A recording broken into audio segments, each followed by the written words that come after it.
am Alex Radical from Board Game Co., and this is Where Are They Now?, where I take a look at the games I played for the first time 1 year ago, as well as 5 years ago. This is for June of this is June 2025. We'll be looking at the games I played in June 2024, and the games I played in June of 2020.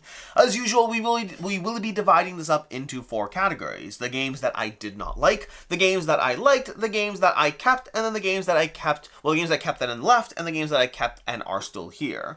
We're going to start off with last year, June of 2020, and the games that I did not like. Now, to be clear, I always say this is a little bit of a warning. Didn't like doesn't mean that, like, I didn't like them, like, harshly. More so that they're games that I didn't even debate the possibility of keeping them. Like, when I move to the category of like, it's like I kind of wish I could keep them, but I'm also realistic with the amount of games I have, the amount of time I have to play them. Versus the didn't like category, are just like, there was no point, there's no part of me that considered keeping those games.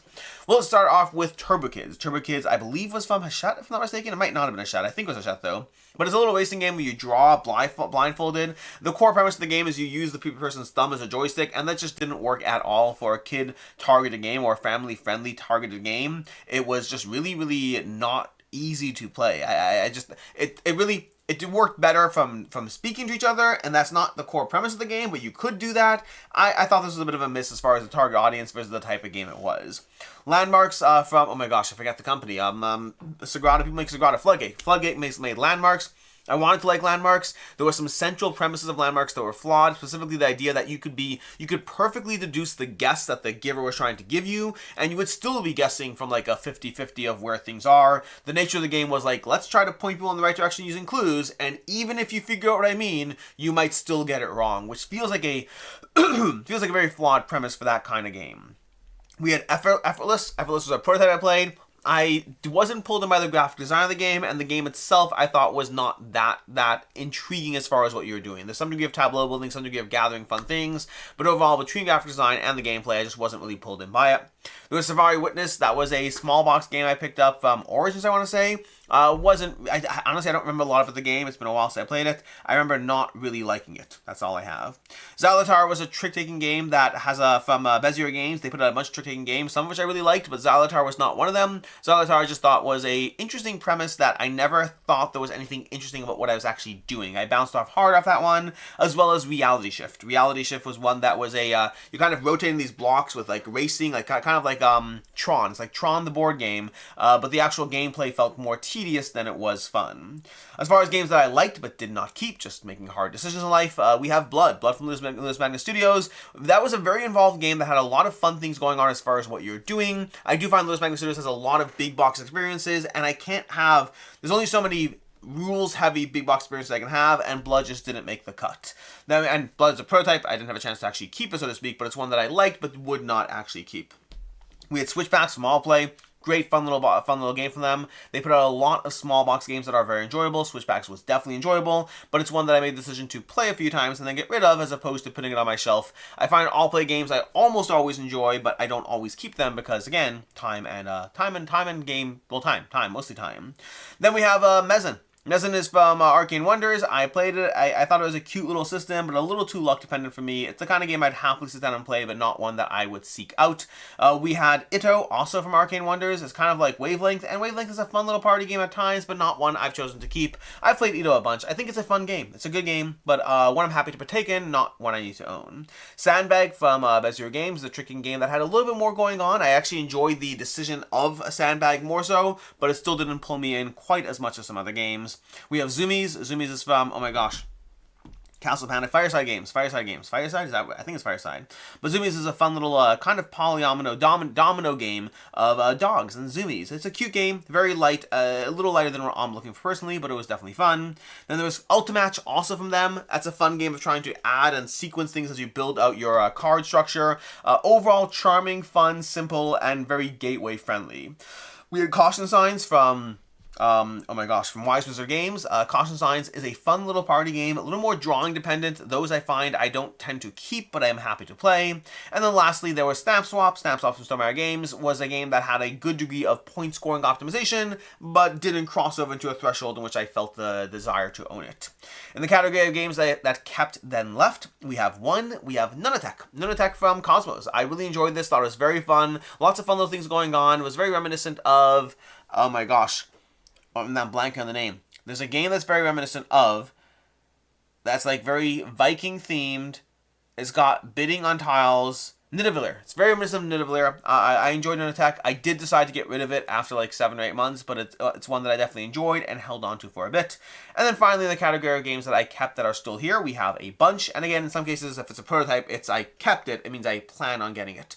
That's going to be Brink, starting off from Ivy Studios. I think Brink is fantastic. I didn't keep it, so to speak, but I absolutely plan on getting it. It's a fantastic game, and I'm looking forward to playing it more when the final game arrives. We have On Tour Paris and France, or Paris and New York, whatever it is. Paris and New York from Allplay. This is the expansion to On Tour, giving you new maps. I think On Tour is a fun, simple, accessible game, and I very much enjoy it. We have Charcuterie. Charcuterie is a great game of trying to build out your board. It's one of those games that I find is more charming than it is good, but the charm factor does enable me to hold on to it and think that I want to continuously enjoy it, at least for right now. It reminded me a lot of Waffle Time from AEG, which is a game that I don't think is the best, but it's surprisingly charming, and Charcuterie had that going for it. Then there's Mindspace, also from Allplay. Apparently I played a lot of Allplay games this month. Mindspace is fantastic. I actually just put up a review on the channel recently, but I've had it in my collection since. Like, I played it for the first time in June 2020. I finally reviewed it like a few weeks ago. And then we also had we had a bunch of games from, I don't even know the name of the company, but Taco Cat Goat Cheese Pizza. We had Steal the Bacon. We had Taco Cat. We had Wild Wild Taco, and then Moose Match Mayhem. All of them are still here. Honestly, I'd probably only keep Steal the Bacon and Taco Cat Goat Cheese Pizza because I think those cover the genres well enough. But my kids like them all, so we have them all still.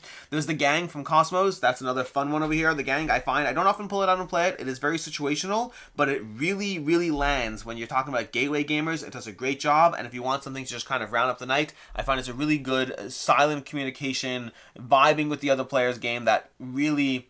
I like the feeling you get from this kind of game. Games like The Crew and like The Gang. Then we have Sears Catalog from Bezier Games. This is the best trick game. They had a whole bunch. They had, again, Xylotar and Sandbag and Sears Catalog. They may have had another one, but Sears Catalog, to me, this is a more of a shedding game, but I think this is fantastic. I really enjoyed playing this one, and it's still here a year later. And then lastly, we have Tir Na Nog.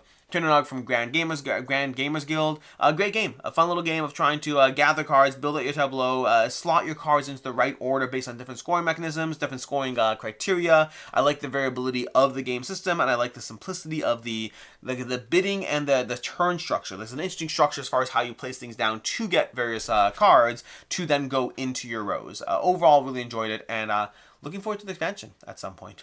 And that is basically 2020, or June of 2024, June of 2024, which brings us to June of 2020. The same 4 categories we're going to have. We have the category of games that I did not like, of which I have none. No games that I did not like in June of 2020, but in category of games that I liked but did not keep, we had a bunch. We had Monsterlands. Monsterlands from Dark Gate Games or Second Gate Games. I don't think they make games anymore, but they made a few games at the time, but Monsterlands was a fun game. Runs a little long for the experience, but definitely an enjoyable one, but didn't need to keep it. Mandala was a 2-player experience that I also liked but did not love, although this is a very well-liked game, but I enjoyed it. I just enjoyed it. And then there's Medieval Academy. I don't remember much about Medieval Academy. I barely remember anything. There's different types of cards. You're doing stuff. I remember enjoying it, but I did not hold on to it. In the category of games I kept and then left, we have Hadara. Hadara is a great Seven Wonders adjacent drafting kind of experience as you build up a few different things in the game. You're kind of trying to play cards in different categories. I think Hadara is a very, very well done game. It's the kind of game that I would not be opposed to playing again in the future or getting back at some point. But for right now, I'm comfortable with my decision.